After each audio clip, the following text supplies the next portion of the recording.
Olá, eu sou Karine Gonzaga e esse é o seu podcast Política.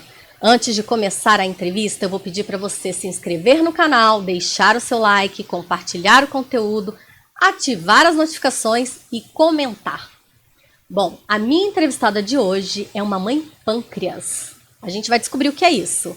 E ela trabalha na defesa pela aprovação do projeto de lei 2687 de 2022, que inclui as pessoas com diabetes tipo 1 no rol de pessoas com deficiência para efeitos legais. Ela também vai explicar sobre isso.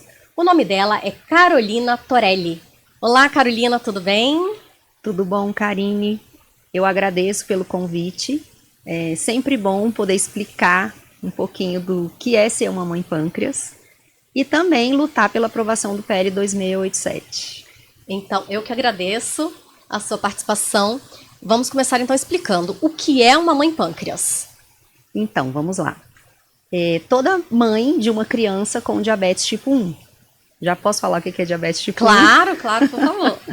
Bem, o diabetes tipo 1 é uma doença autoimune em que as células beta do pâncreas, as células que produzem insulina, elas são atacadas pelo próprio organismo e a pessoa deixa de produzir insulina. E a insulina é um hormônio vital que a gente precisa produzir para controlar os níveis de açúcar no sangue.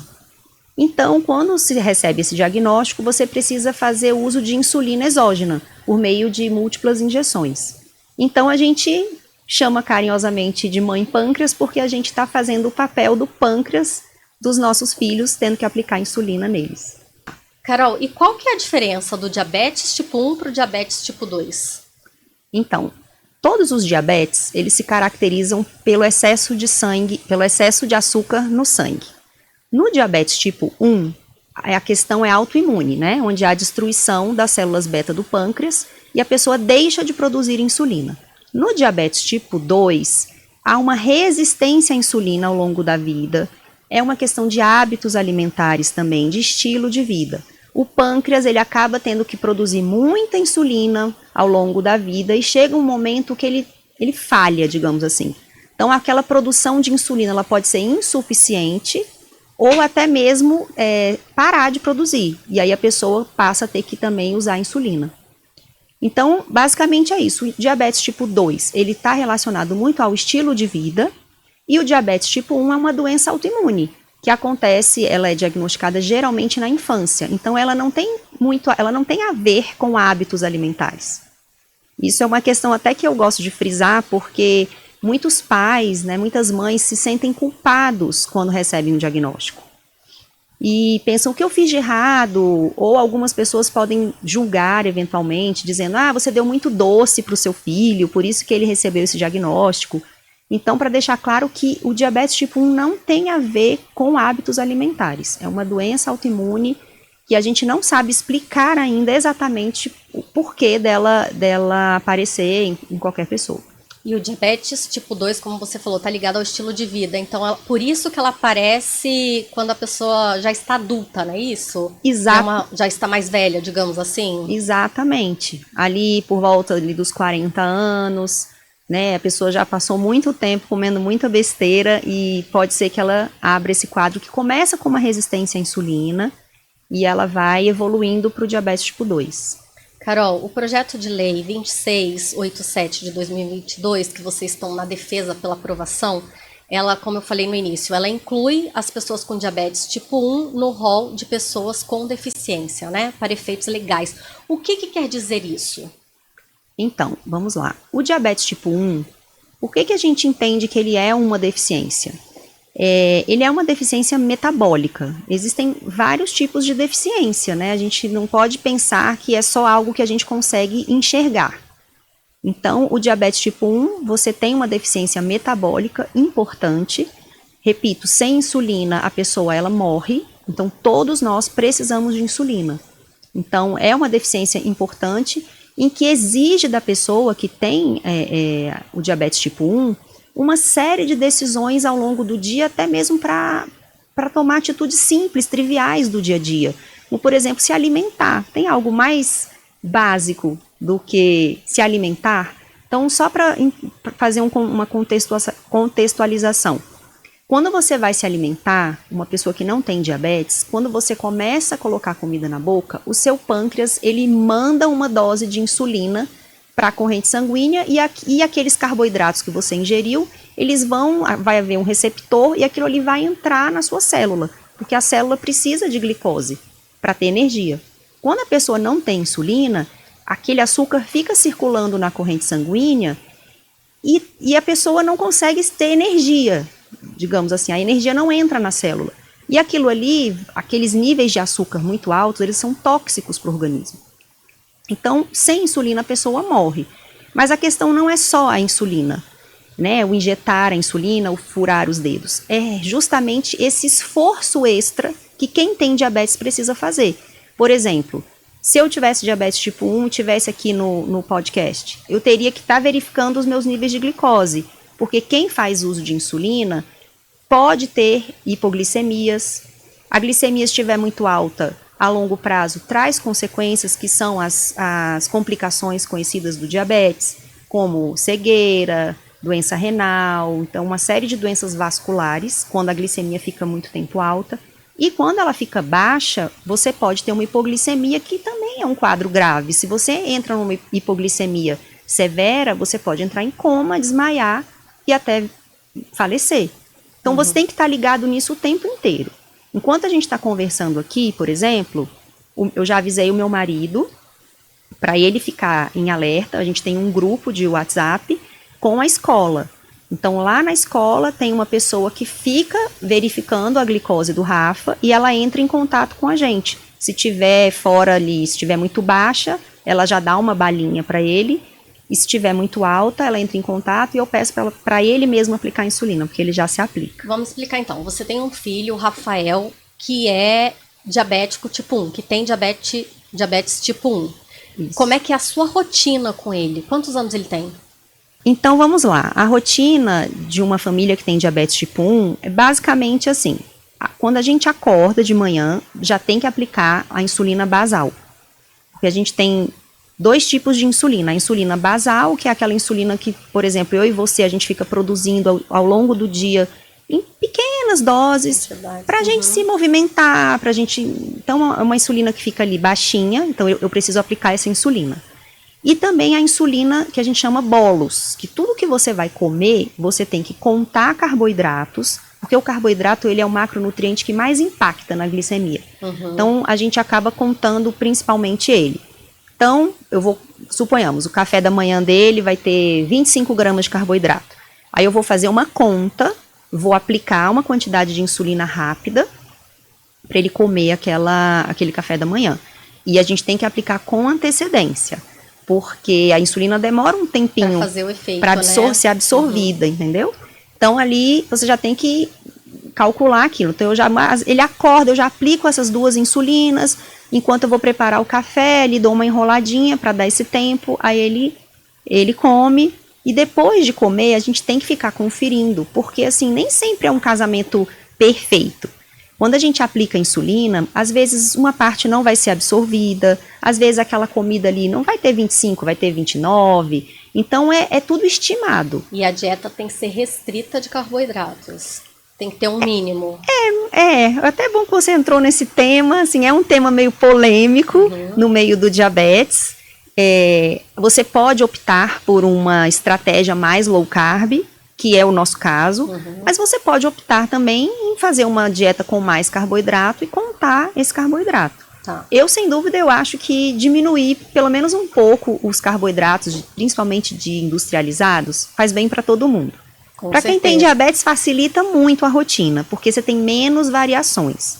Mas é isso, aí no almoço a gente tem que repetir esse processo de contar carboidratos, aplicar, na hora do lanche da escola também. Então a gente fica meio que o dia inteiro pensando em diabetes. Também, exatamente. Eu ia te perguntar isso, na escola, como é que é feita essa contagem? Existe um aparelhinho, não é isso? Isso, e o Rafa ele usa um sensor de glicose, que fica monitorando ele, fica preso no braço, e a gente consegue ver a distância quando ele escaneia. E aí isso assim, facilitou muito, muito a vida das pessoas que têm diabetes. Vocês conseguem acompanhar a distância, então? Conseguimos.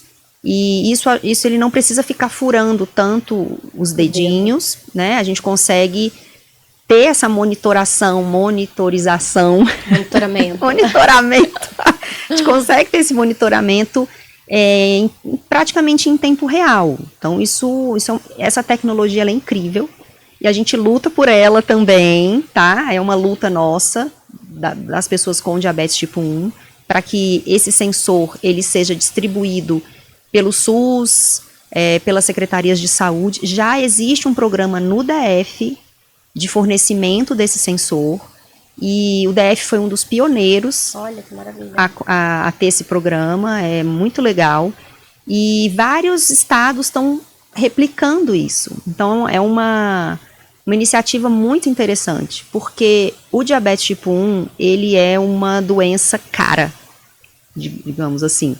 Então um sensor desse custa em volta de R$300 e ele dura 14 dias. Então, para você, né, num mês, praticamente mais R$600. Então, as famílias que têm uma renda menor, infelizmente, não conseguem bancar essa tecnologia. Uhum. Então, é muito bom a gente ter essa distribuição pelo GDF. A aprovação, por exemplo, desse projeto de lei vai ajudar essas famílias de baixa renda a terem acesso facilitado a esse tipo de sensor, aos medicamentos? Karine, primeiro eu acho que terão acesso ao BPC Loas, que é um benefício, né, que a pessoa que recebe menos de um salário mínimo, ela tem e convive, né, ou é responsável por uma pessoa que tenha uma deficiência, ela pode requerer uma ajuda para manter, né, até a alimentação do diabetes também é mais cara, numa alimentação mais saudável. Então, acho que no início esse BPC Loas já pode ser uma grande ajuda. E eu acho que haverá também como é que eu vou te dizer? Direitos em cascata, digamos assim. Quando a gente tiver uma lei que realmente mostre que o diabetes tipo 1 é uma deficiência, eu acho que vai ser mais fácil conseguir outras leis que amparem as pessoas nesse sentido. Porque agora é tudo muito perdido, a gente não tem nenhuma lei no Brasil específica, uma lei federal, para a pessoa com diabetes tipo 1. Então, o diabetes tipo 1, eu costumo dizer que ele está esquecido. Ele entra no bolo junto com o diabetes tipo 2 e ele representa só 10% dessa população. Então, acaba que fica tudo para o diabetes tipo 2, as leis elas são vagas, assim, diabetes, sendo que são realidades diferentes. Elas são tratadas igualmente, né? Isso. Sendo que é o que você falou. Né? Eu falei um pouco aqui da rotina, acho que deu para todo mundo perceber que não é uma rotina fácil. Com certeza. E eu não cheguei na madrugada, né?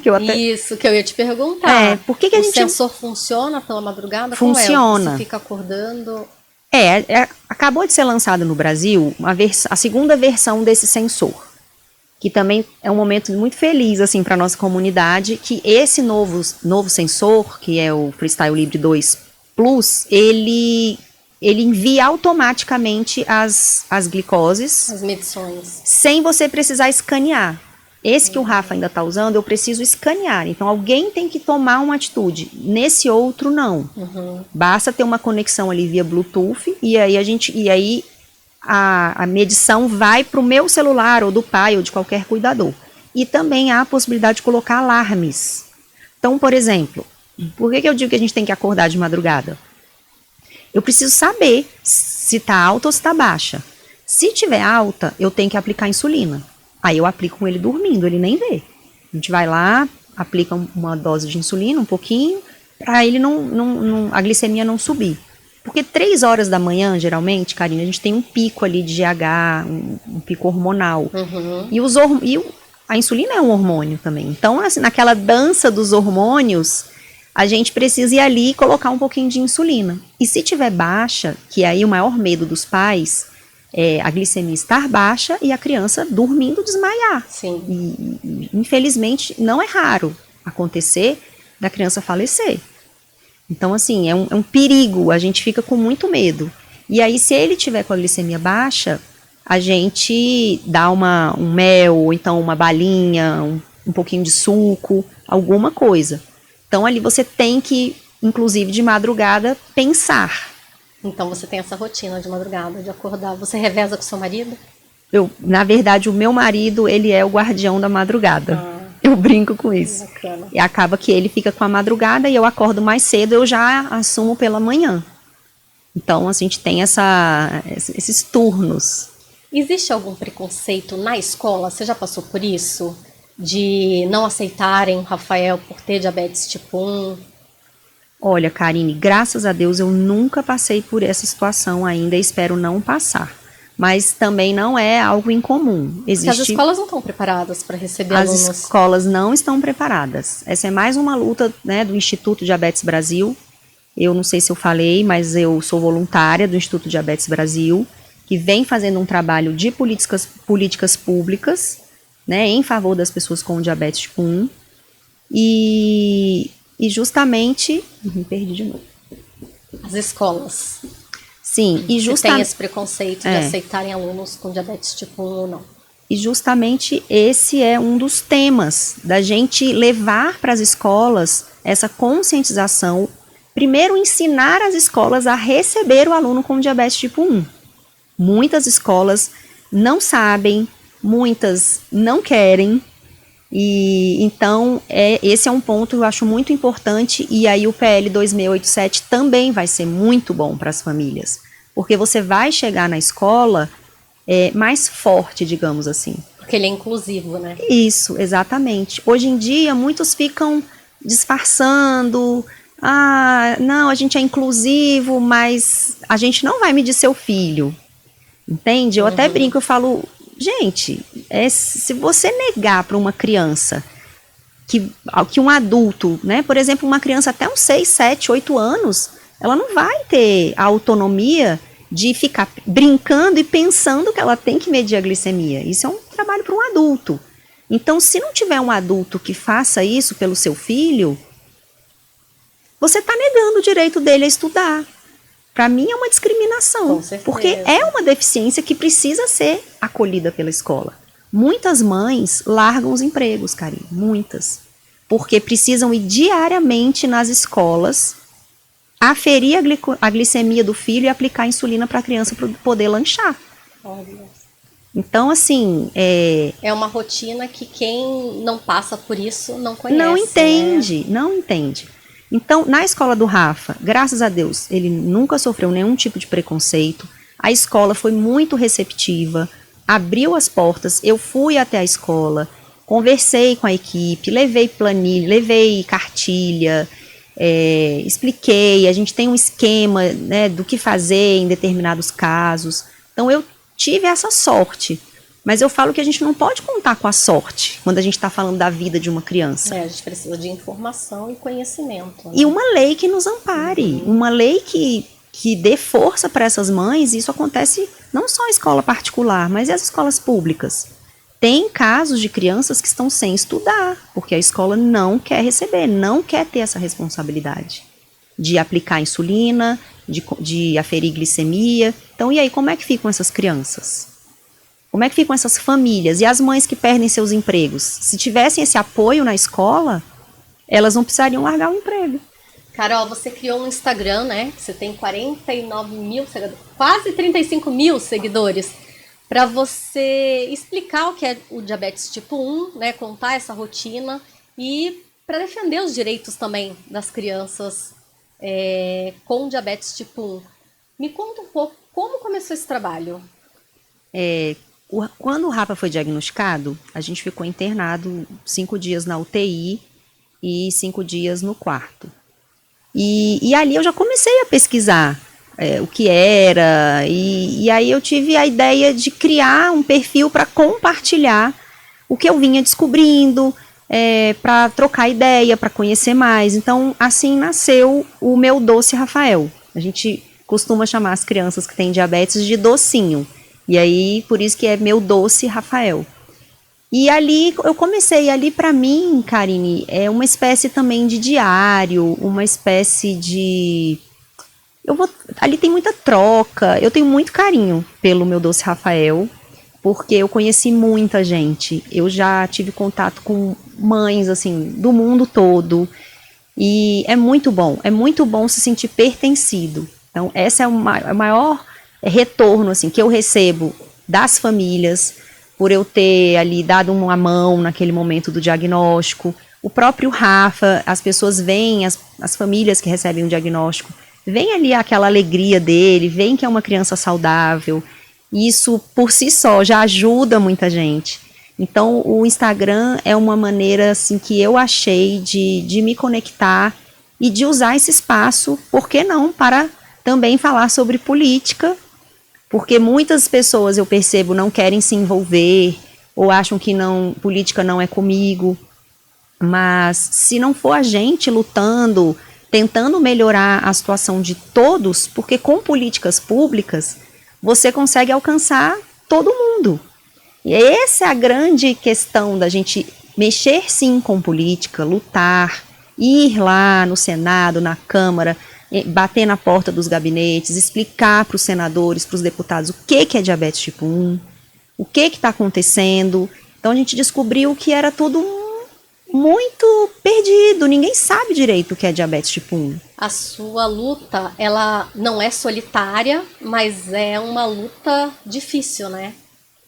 Sim, com certeza. E eu acho que esse encontrar de mães, de pessoas com o mesmo objetivo, isso fortalece a gente. E as redes sociais te permitem isso, né? E as redes sociais, nesse quesito, eu acho que elas são sensacionais. E como é que o Rafael lida com a doença? Bem, ele fala para mim, e obviamente que ele não lembra de não ter diabetes tipo 1. Com 12 meses, então lá em casa a gente sempre foi muito franco, a gente sempre lidou de uma maneira leve. Desde piquititinho, o meu outro filho, Ricardo, né, 2 anos e meio mais velho que o Rafa, quando a gente chegou do hospital, eu já expliquei para eles que o diabetes era quando tinha muito açúcar na barriguinha e que a gente precisaria agora aplicar um hormônio que faz o açúcar entrar dentro das células e que o Rafa ia usar um hormônio. Então, de forma bem tranquila, explicando para que ele não achasse que ele era uma criança doente. Né? Ele não é uma criança doente, ele tem uma doença autoimune, mas ele é uma criança saudável. Então ele é muito corajoso, ele é muito alegre, é inteligente, e ele eu não preciso falar, sabe? Eu acho que ele sente que ele pode fazer o que ele quiser, que ele tem uma responsabilidade maior, isso é uma coisa que eu percebo. Uhum. Eu acho que, independentemente, né, a gente não tem como, ele já é muito novo, ele aprendeu a fazer escolhas, inclusive alimentares, e ele tem essa responsabilidade um pouco maior do que as outras crianças, mas ele é um menino muito tranquilo, ele aceita, ele já reclamou, é óbvio, e eu sempre falo para os pais, chega uma hora que eles vão reclamar, porque não é legal realmente você tomar várias injeções por dia, ou você ter que esperar para comer. Então, ele, de fato, com 5 aninhos, ele chegou para mim e falou, mamãe, eu não quero mais ter diabetes, eu cansei. E aí eu acolhi ele, abracei e falei, meu filho, eu te entendo, realmente é cansativo, então a mamãe está aqui para te ajudar, vamos focar nas todas as outras coisas boas que você tem amigos, que você estuda, você joga futebol, e a gente vai lidando com o diabetes da melhor maneira, mas é ruim sim. Então eu sempre valido quando ele se expressa, quando ele está chateado, mas eu acho que ele lida muito bem. Você estava falando que o Brasil não tem uma legislação para o diabetes tipo 1. Outros países têm essa legislação? Pois é. O diabetes tipo 1, ele é considerado uma deficiência em outros países, em vários países. Por exemplo, Estados Unidos, Alemanha, Inglaterra, inclusive, salvo engano, até na Espanha também. Então lá, as pessoas têm esse respaldo legal de você ter reconhecido o diabetes tipo 1 como uma deficiência. Inclusive, nos Estados Unidos, eles falam invisible disease, né? Eles chamam que é uma deficiência invisível. Uhum. Então, por que não no Brasil? Por que a gente não pode ter essa legislação? Ela é real, ela não é uma criação da nossa cabeça. Ela realmente ela precisa existir para poder acolher as pessoas com diabetes tipo 1 no Brasil, não só as crianças, mas todas as pessoas. Acolher e para as pessoas entenderem também, né? A importância dessa doença, dessa comorbidade, pode chamar assim, né? É uma doença. Uma doença. Entender a importância. Você me contou, antes da gente começar a entrevista, que vocês foram para Disney. E me contou essa experiência na Disney com o Rafael. Conta para quem está assistindo a gente o que você passou lá para eles entenderem a diferença de um país que não reconhece o diabetes tipo 1 como uma deficiência e o país que reconhece. Bem, a gente foi para o parque e a gente havia sido orientado, olha lá, as pessoas com diabetes tipo 1, elas têm direito a pegar uma fila diferenciada para não ficarem horas e horas e horas esperando, né, muitas vezes ali precisando se alimentar, correndo o risco de ter uma hipoglicemia, ou até mesmo ficando muito tempo no calor. Tem a bomba de insulina, que eu ainda não comentei, mas é um dispositivo que também é uma tecnologia muito bacana para quem tem diabetes tipo 1. Então a gente chegou lá, a gente foi até a recepção, né, e nos identificamos, falamos que o Rafa tinha diabetes tipo 1, e eles deram um passe pra gente entrar numa outra fila menor, assim, como se fosse um fura-fila, em que outras pessoas com outras deficiências também poderiam utilizar essa fila, ele e mais 3 ou 4 pessoas da família, né, 4 acompanhantes. Isso porque, para a pessoa, ninguém quer brincar sozinho, então não faria sentido somente ele ter o direito e ele ter que ir nos brinquedos sozinho, sem a família ou sem um grupo de amigos que estivesse com ele. E o Rafael estava identificado, né, como uma pessoa que tem diabetes tipo 1, então em caso de hipoglicemia, alguma intercorrência ali nos brinquedos ou no parque, teria pessoas, né, equipe pronta para poder auxiliá-lo, não é isso? Eu acredito que sim. Como ele era muito pequeno, ele não foi sozinho nos brinquedos, a gente entrou junto. Mas faz todo sentido, porque, né, uma criança, sei lá, agora já com 9, 10 anos, talvez eu não ficasse na mesma fila com ele no brinquedo, né? E é muito bacana. Né, desde o início do diagnóstico, Karine, até eu comentei com você, a primeira coisa que eu fiz como cidadã, como mãe, como cidadã, foi tentar entender se eu tinha algum direito para lidar com essa situação, com essa condição, que não é fácil. Então, e logo ali eu percebi que a gente não tinha uma legislação específica para o diabetes tipo 1. E eu me questionei, como não? Né, isso é uma deficiência, o meu filho, eu preciso dessa atenção plena 24 horas por dia, como vai ser na escola? E ele muito pequeno, agora ele já está conseguindo se aplicar a insulina. Mas antes, não. Então, eu até faço um paralelo, assim, as pessoas às vezes se dizem inclusivas, essa escola é inclusiva, mas para uma pessoa que tem diabetes tipo 1, né, uma escola que fala, eu aceito você, mas eu te nego uma ajuda para aplicar insulina ou para medir a sua glicemia, é a mesma coisa de você falar para uma criança que usa, por exemplo, cadeira de rodas, que a escola é inclusiva, mas a cadeira dela tem que ficar na porta da escola. Exatamente. E ela precisa fazer tudo sozinha, sem auxílio do apoio que ela tem, que no caso seria a cadeira. O apoio que o Rafa precisa e as crianças com diabetes tipo 1 precisam é que seja medida a glicemia e que seja aplicada insulina. Sem isso, ele na prática é impedido de estudar. Carol, conta pra gente como é que surgiu esse projeto de lei. Então, eu sempre fui indignada com essa história de não ter nenhuma legislação. E aí eu já vou contar de como, né, existe, já falei do Instituto Diabetes Brasil, a Jaqueline, que é a presidente do Instituto Diabetes Brasil, é uma mãe pâncreas também, né, aquela coisa, quando a gente vive uma situação, a gente quer lutar, quer se juntar para tentar melhorar a vida dos nossos filhos, mas de todas as outras crianças também. Então a Jaqueline, ela participou muito ativamente do movimento contra o rol taxativo. Junto ali ela conheceu a luta das mães dos autistas, né, que eles têm um movimento muito forte, são muito bem organizados, e ali a Jaqueline viu que a gente precisava também se organizar e criar uma força dentro do Congresso para conseguir uma legislação que pelo menos amparasse, tivesse alguma coisa relacionada ao diabetes tipo 1. E então a gente vinha tentando fazer uns movimentos, enviando ofícios, tentando sensibilizar os parlamentares, e a deputada Flávia Moraes se sensibilizou e pegou um desses textos nossos, se inspirou num desses textos que a gente escrevia. Eu sempre falava sobre essa questão de outros países, por que não no Brasil? E a deputada Flávia Moraes e o deputado Zacarias Calil foram coautores desse projeto de lei.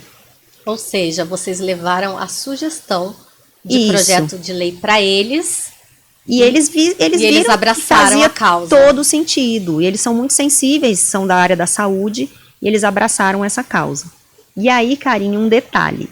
A gente tinha muito medo de que a comunidade rejeitasse esse projeto de lei. A própria comunidade com diabetes tipo 1.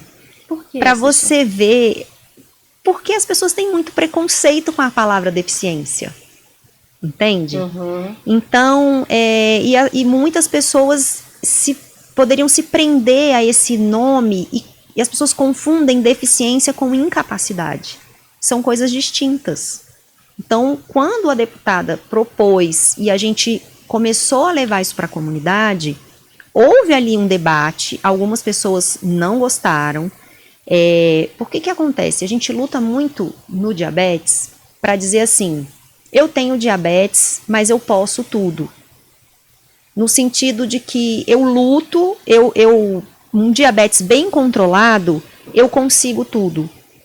Tudo no sentido de exercer a sua cidadania, trabalhar, casar, fazer um esporte. Normalizar a doença, vamos dizer assim. Isso. Assim, eu entendo que tem, sim, um lado. Eu acho muito legal, né, nesse mundo virtual, eu conheci pessoas, atletas, médicos. Isso é muito bom, eu falo para as mães. A gente vê ali, nossa, a gente é um exemplo muito positivo. E, de fato, se você controlar muito bem o seu diabetes, você não vai ter uma limitação. Só que as pessoas esquecem se você controlar muito bem o seu diabetes. Existe um esforço invisível, enorme, por trás do seu controlar o seu diabetes. E eu te digo mais, esse bom controle, Karine, no nosso país, ele está,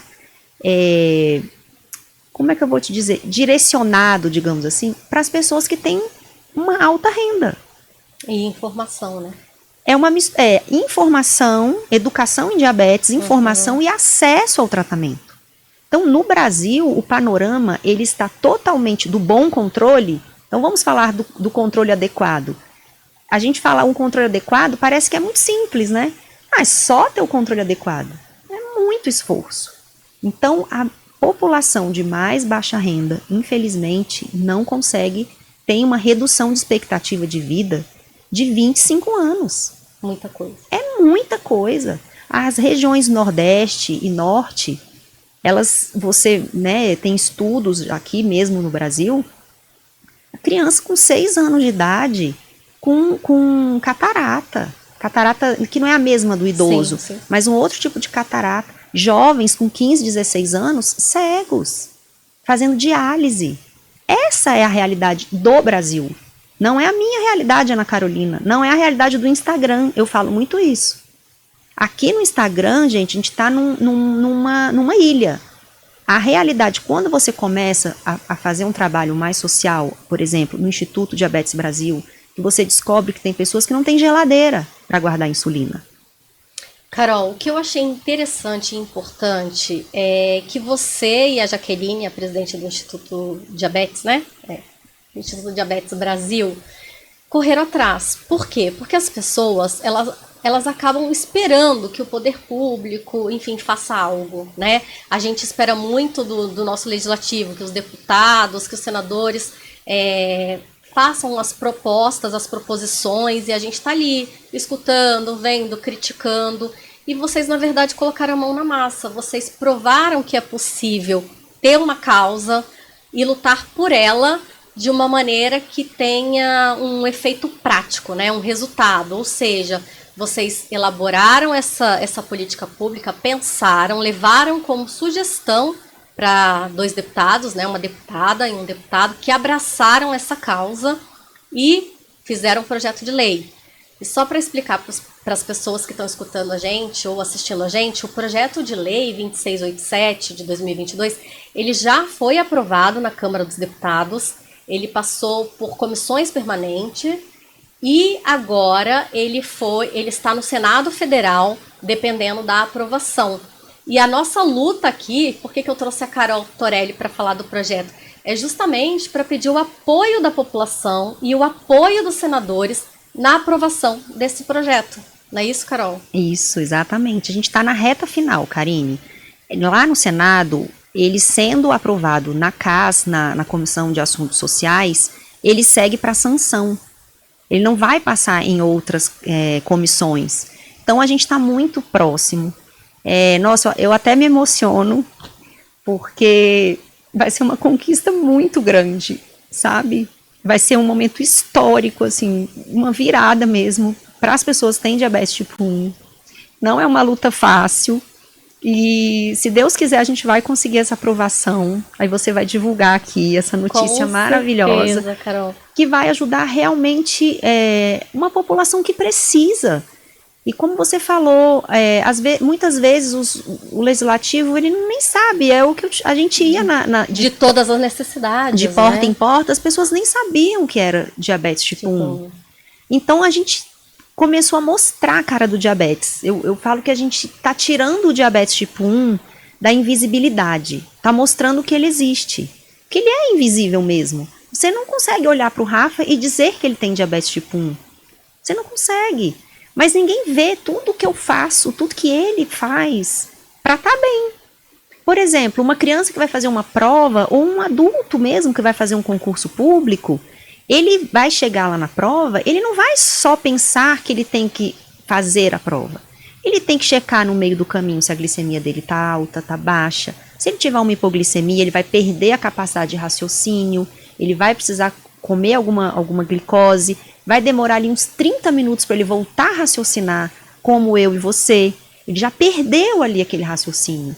Então, essa pessoa, não é justo que ela tenha, por exemplo, 30 minutos a mais que seja, como já acontece, para fazer uma prova. Ou seja, criar as condições necessárias, né? Sem contar que o sensor, por exemplo, muitos fiscais podem não conhecer e não entender o que é aquele aparelhinho, não é isso? Justamente, já tivemos, inclusive, matérias em jornal de adolescentes que perderam o Enem, foram obrigados a tirar a bomba de insulina.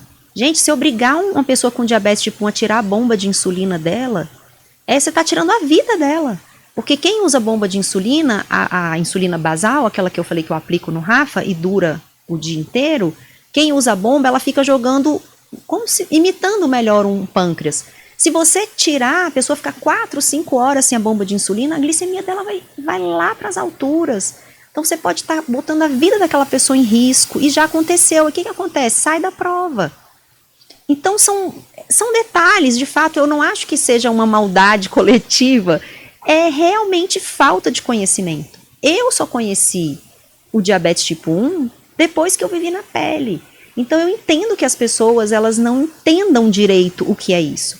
E por isso eu acho legal estar aqui falando. Eu brinco que se alguém me perguntar na rua, prepara que vem palestra. Eu já começo a falar e falo para todos os pais. Não fique irritado se alguém não souber. Explique. Use essa oportunidade para explicar, porque quando a gente vai falando, você está disseminando. Então, é isso, é levar informação. Falta informação. Arthur, coloca pra gente um vídeo aqui sobre o projeto de lei. Vamos assistir um pouquinho o vídeo das crianças falando? Direito à educação. Do direito ao trabalho. Do direito à igualdade. Da não discriminação. Da ciência e tecnologia. Do acesso à justiça. Do direito à vida.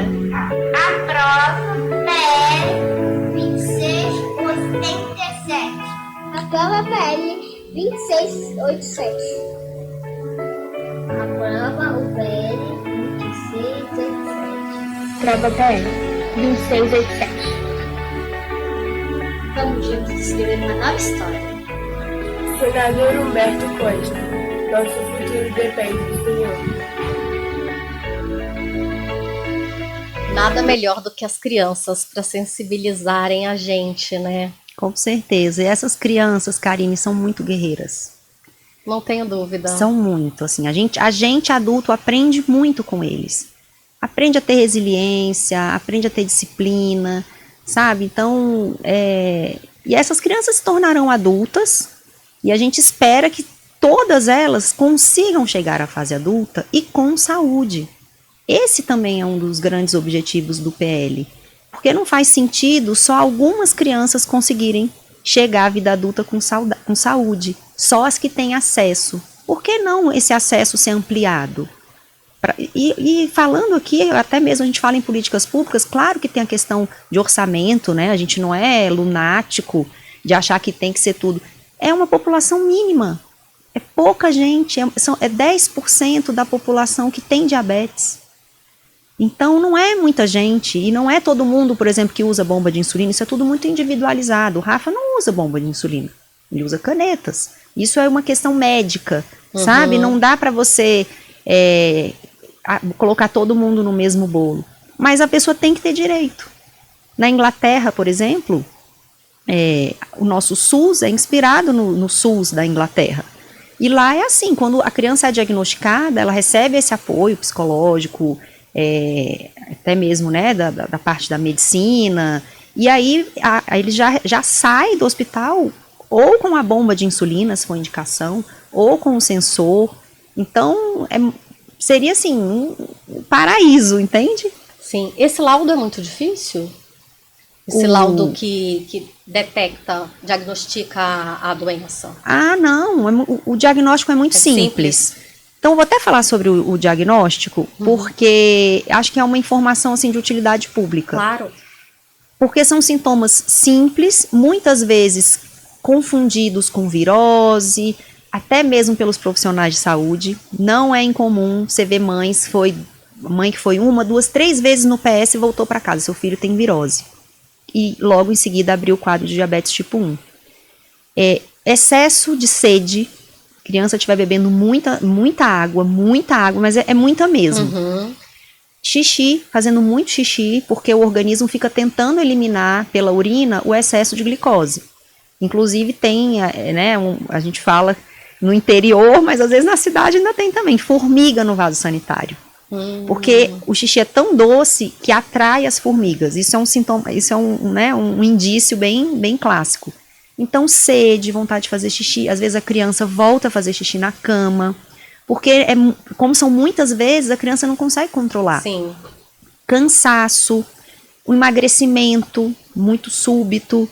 Então, aconteceu isso, vai no PS e pede para furar o dedo, sabe? Porque se você fura o dedo, aquele teste assim, muito simples, e a criança estiver com 500 de glicose, 300... provavelmente é diabetes. Aí você vai fazer o médico vai pedir algo mais aprofundado. Aí né? vai fazer uma triagem melhor, vai fazer outros exames, mas é tão simples. Inclusive essa questão da ponta de dedo é uma dos nossos objetivos de ter um projeto de lei que no PS, quando você mede pressão, febre, faz a ponta de dedo, é um teste barato. Já tem alguns, salvo engano, em São Paulo, não sei.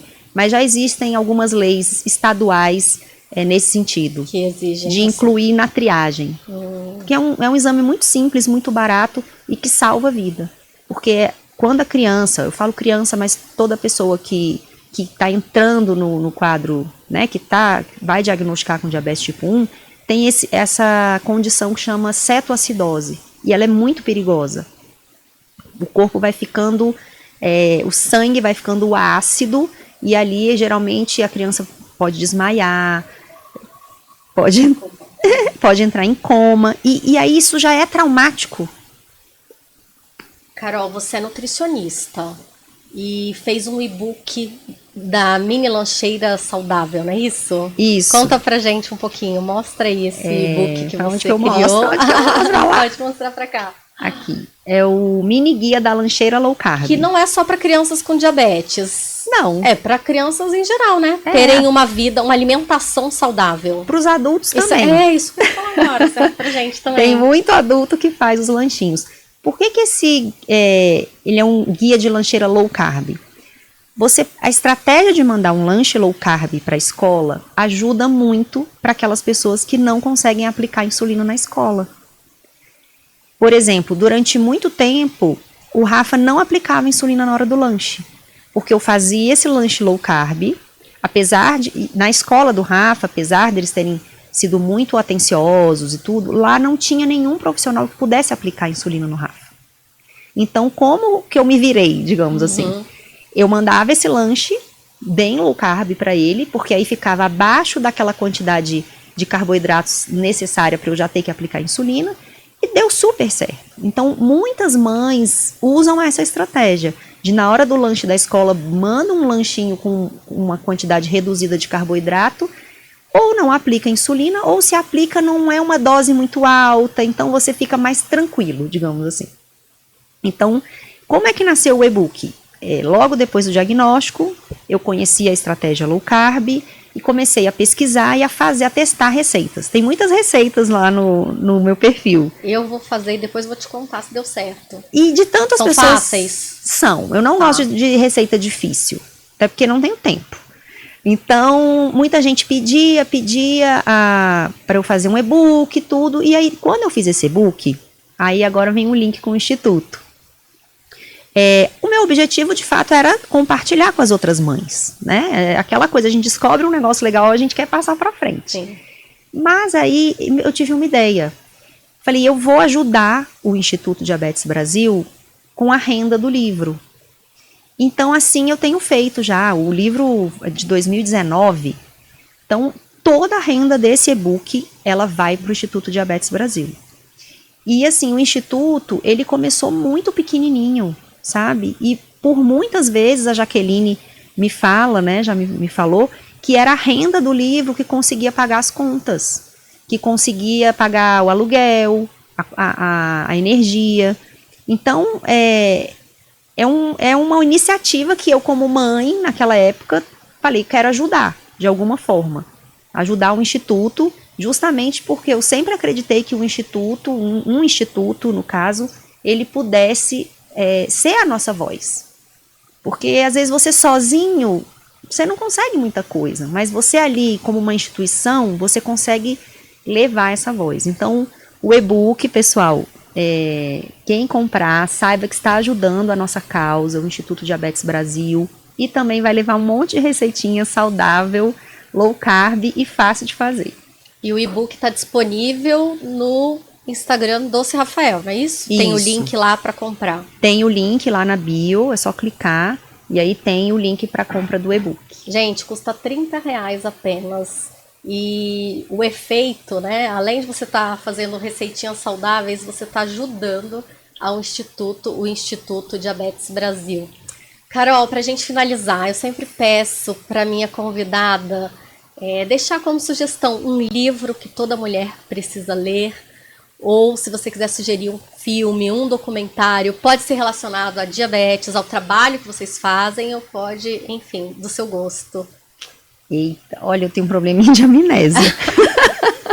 Todas nós, depois dos 40, não é privilégio seu. Você falou que pode ser um livro de diabetes? Não é de diabetes, tá, gente? Mas é um livro que eu li esse ano. Eu tô tentando lembrar o nome, mas de toda forma eu já vou falando sobre o que ele é. É um livro muito interessante, chama O Código da Glicose, como é que é?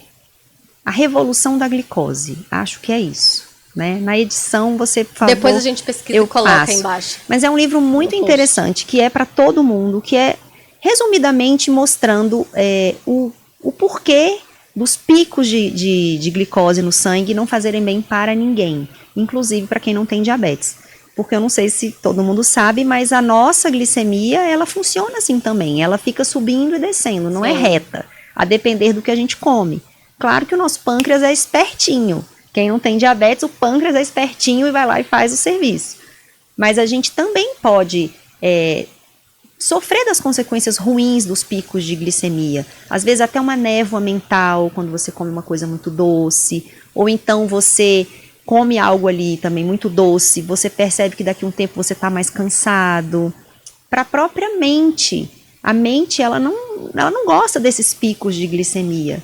O coração é muito interessante e ela ensina na prática, é uma leitura fácil, assim, uma leitura não é técnica, e ela fala na prática que ela demonstra, ela usa um sensor de glicose, como a ordem do que a gente come impacta nos nossos níveis de glicose. Então, sempre comer primeiro as verduras, os legumes, as fibras, comer depois a proteína e deixar ali mais para depois o carboidrato. E é muito interessante. Então, ela fala de várias combinações. É um livro muito bacana para a pessoa se autoconhecer mesmo em relação à saúde, ao funcionamento do organismo. É bem bacana, é A Revolução da Glicose, lembrei. Ótimo, obrigada pela sugestão. Carol, obrigada pela sua participação. Espero que agora, com o fim do recesso parlamentar, os senadores coloquem em votação o PL, né, o projeto de lei 2687 de 2022.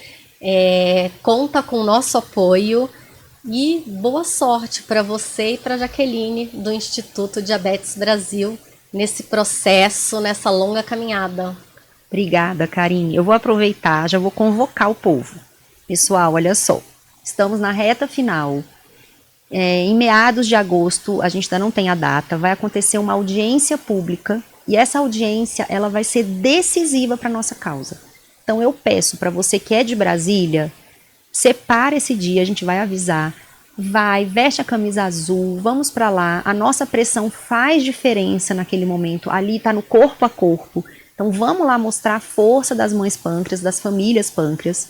Então eu conto com vocês. Quem for de fora, YouTube, porque eles ficam acompanhando na hora da sessão. Então escrever a prova PL 2087, a gente vai ter que estar muito unido para conseguir mostrar de fato ali que é uma causa importante para as pessoas com diabetes tipo 1. Então eu já estou aproveitando aqui o espaço da Karine para pedir... Nossa, o espaço é nosso. Para pedir, por favor, especialmente para quem for de Brasília, para fazer um esforço para comparecer nessa audiência. Eu conversei com a Carol Torelli, mãe pâncreas, dona do Instagram Meu Doce Rafael. Acessem, acompanhem o trabalho dela. E eu sou Karine Gonzaga e esse é o seu podcast Política. Ainda não se inscreveu no canal? Tá esperando o quê? Se inscreve, deixa o seu like, comenta, compartilha o conteúdo e até a próxima. Tchau!